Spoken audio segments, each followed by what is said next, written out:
Добрый день, прекрасные, милые девушки! С вами Юлия Бахтина, и мы продолжаем наш марафон «Искусство влияния без слов». И сегодня мы затронем очень важную тему, которая раскроет вашу душу и обратит внимание вовне. И эта тема, возможно, вы уже сталкивались с нею, потому что я впервые услышала это задание в игре Артема Нестеренко «Просыпайся продуктивно». Это было задание сделать 5 добрых дел. И сначала я думала, это так все просто, что добрые дела, я в принципе все время, каждый день делаю добрые дела. Но когда я стала концентрировать внимание, а что хорошего я могу сделать сегодня, то оказалось, что сделать 5 добрых дел в день очень непросто. И делая через какой-то промежуток времени, я отметила, что внутренне я очень сильно начала меняться. То есть мой фокус стал обращен наружу, и я стала реально смотреть, а что хорошего я могу сделать для людей, для природы, для погоды, для города, для места, где я живу, для страны, для планеты. То есть мое сознание начало расширяться. И я поняла, что в этом обычном упражнении заложена огромная суть, и которая реально раскрывает душу. Поэтому я хочу это упражнение сегодня дать вам.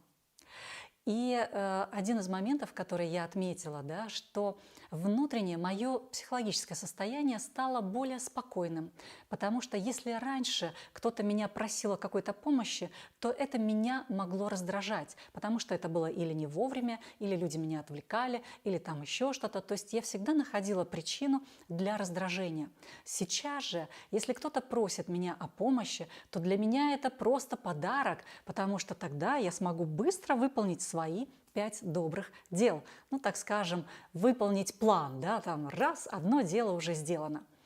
И, соответственно, другое отношение, другие взаимоотношения с людьми, и по-другому складывается взаимодействие.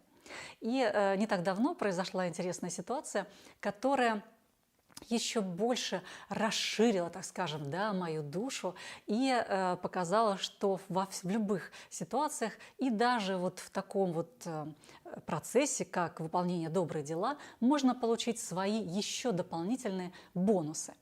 И ситуация была следующая. Моя приятельница позвонила мне и говорит: Юля, ты сможешь мне помочь? Я сдала свою машину в гараж на ремонт, и мне нужно как можно быстрее, через полчаса быть на работе. Пешком не добраться, наземным транспортом это вообще просто нереально. То есть нужно, чтобы меня кто-то подвез на машине. А в этот день я решила устроить для себя такой пижамный день. То есть я решила, что у меня сегодня день отдыха, я никуда не хожу, я хожу в пижаме целый день, расслабляюсь, ничего не делаю и отдыхаю. И тут такой звонок. И немножко в противоречии с тем, что я наметила делать. Я сказала: дай мне 5 минут, я подумаю и перезвоню тебе. И как раз в это время мне приходит идея, а что, я же могу совместить приятное с полезным, потому что у моей подруги на работе есть сауна. И я думаю, дай-ка я спрошу у нее. И я звоню и набираю и говорю: Ирин, скажи, пожалуйста, могу ли я воспользоваться сауной на твоей работе? Бесплатно. Она говорит: да, конечно, я тебе давно уже об этом говорю, приезжай и пользуйся. Я говорю: отлично, тогда все складывается просто замечательно.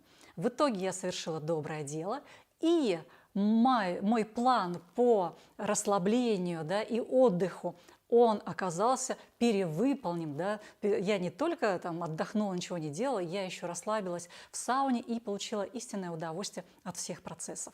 И я поняла для себя, просто шикарно. Выполнять добрые дела, ты получаешь много бонусов. Психологическую, потому что получаешь удовольствие от того, что сделал что-то хорошее. И в то же время есть еще вариант, что можно получить и что-то приятное для своего тела. Или, может быть, еще какие-то варианты. Поэтому на сегодня для вас будет домашнее задание следующее. Вам необходимо придумать 5 добрых дел. Возможно, вы их сможете сделать сегодня, все эти 5 добрых дел. Если не сможете, то ничего страшного, сделайте их на следующий день. Так постепенно наработается привычка видеть, что хорошее вы можете сделать сегодня.